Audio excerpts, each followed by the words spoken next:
Welcome back to WagerTalk.com. I'm Marco D'Angelo, joined in studio by Brian Leonard, also of WagerTalk.com and Sesame Street. Brian, we've got Indianapolis at Denver, rematch from earlier in the season.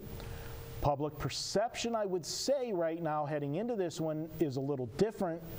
I think people think Indianapolis is playing better and Denver might be regressing. It's hard to say they're regressing when they've still got a gaudy record, but Peyton Manning has not been throwing for the big numbers that he was throwing at the beginning of the season. Part of that by design, John Fox maybe protecting Manning with the arm, or realizing that he needs to balance the offense a little more to be successful in the playoffs. Yeah, you definitely have to, especially when you've got a quarterback who doesn't have that strong of an arm. And we've seen that in the past with Peyton Manning. I mean, he's an older guy. He's got the neck problems. Cold weather, he hasn't done as well, which I don't know why he went to Denver in the first place. But, yeah, you've got a Colts team here, and I love Oliver Luck. He's just a great quarterback. I liked Oliver Luck, too, but I like his son better. You say, yeah. I've done that a million times too. Yeah. I saw Oliver Luck play in high school. You're old whenever you start seeing the sons playing. That's right. Yeah. All right, you got me. Big bird mistake. What's his son's name? Andrew.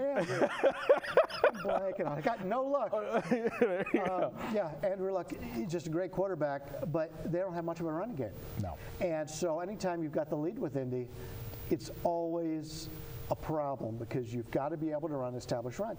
And Denver's sort of the same way. But now they have the ability to run the football when they have a lead. It's worked out well for them. I think they had to do that when they went into the playoffs this year. You talked about that game earlier in the season. Denver's a lot healthier now. The defense is a lot better now than it was earlier in the season. I'm not sure the Colts' defense is any better now than it was earlier in the season. But it's ever been at any time. Yeah. Denver's 8-0 straight up at home this year, winning by 15 points a game. It's a tough place to go, especially if you got a dome team going into Denver. So I've liked Indy all season long. The last 2 years, we made a lot of money on Indy. I don't like the spot here going against Denver here. The only concern I have is, similar to with Green Bay, is you got a quarterback with a leg injury. Now, as opposed to Aaron Rodgers, Peyton Manning's not going to run. No. He's just going to get rid of the ball quicker. So it doesn't affect him as much.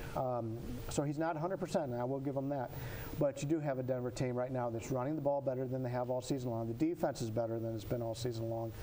He's more of a facilitator, which is a position. If you come down to a game, who do you want making the decisions late in the game in a quarterback position? He's one of the best. And so I like that situation. I don't like the Colts because of the running game, playing in cold weather, a dome team coming into this.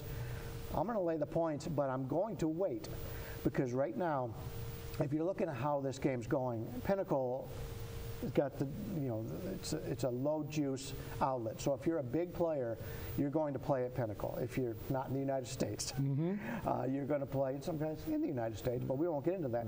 But anytime you've got a place out there that's giving you nickel juice and less, big players, guys who are betting $1 million, your Billy Walters, those kind of players, are going to play at Pinnacle. So you always want to keep an eye on what Pinnacle is doing. And anytime you have Pinnacle with a plus sign, I call it a stopper. And right now they've got 7 at plus 102.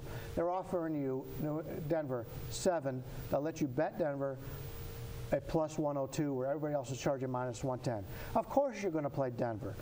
It's a stopper, which means they don't want any more of that money.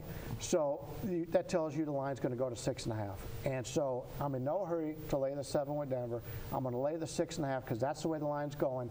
A lot of money coming in on the dog.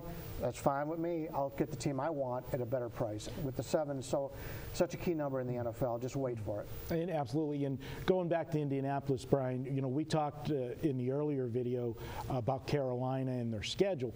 How about Indianapolis? They played a soft schedule this year. They only beat 2 teams with a winning record. Now, granted, they did play Denver. They did play, Seattle, I believe, right? Seattle. Situation. But all the other teams, because they're in that South, it didn't matter if you were in the NFC South or the AFC South, those divisions were bad. And they beat up on those teams. So really, how good is Indianapolis. And although they dominated Cincinnati in the second half last week, it was only a 3-point game at halftime. And we all know the trouble that Andy Dalton has had, and he had half of his weaponry last week. So, if you got a quarterback that struggles to begin with, and he only has half of his guys to go to, they were up against it, and yet Indianapolis, it took them into the second half to get some, separation from Cincinnati in that game. I just don't know that they can stop Denver. And talk about Manning's arm. If he does have some arm problems that they've been concealing, or if it's just a tired arm, the one thing you do have is they had a week off, and it's not going to fix anything, but it's going to give them a little bit more pop being able to rest it for a week. I agree, and you take a look at Luck. I won't even say his first name. Andrew. Yeah, I got to write that down. But he's passed very well in the playoffs. He's getting 300 yards every time out. Problem is, he's doing it all at home.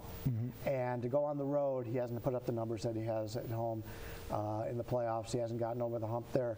So he's thrown a lot of interceptions in the playoffs. He has thrown a lot of interceptions in the playoffs, and he's got a lot of abuse for it, I think, because really, like I said, he hasn't had the running game, and when you're playing on the road, you got to come from behind, and sometimes you got to make those. Look at Brett Favre all those years, had to do that kind of stuff, and I think he led at least the NFL in interceptions career-wise. Nobody ever says that. I mean, he's had to do it. Right. The gunslinger mentality. That's right. All right. Okay. Brian says to go ahead and take Denver. He says lay it, but he's waiting until game day. He thinks he's going to see a 6.5 on this one. At worst, he'll still see that 7 that was already there, and he's okay with that as well. 7's fine, but no need to hurry. All right. And guys, don't forget, you can check out all of the plays available Sunday at wagertalk.com. And if you want to save $10, check out the video coupon. We reward you for having to watch Brian and I mess up players' names and everything else. We'll give you $10 for that mistake of Brian's. Just use 10 coupon 10 playoffs for Brian. Yeah, okay. Use 10, the number 10, and the word playoffs, and you'll get $10 off. Just enter that in at checkout time. All right, guys, we got one more game to take a look at this week. That's the national championship game. That's up next. WagerTalk.com.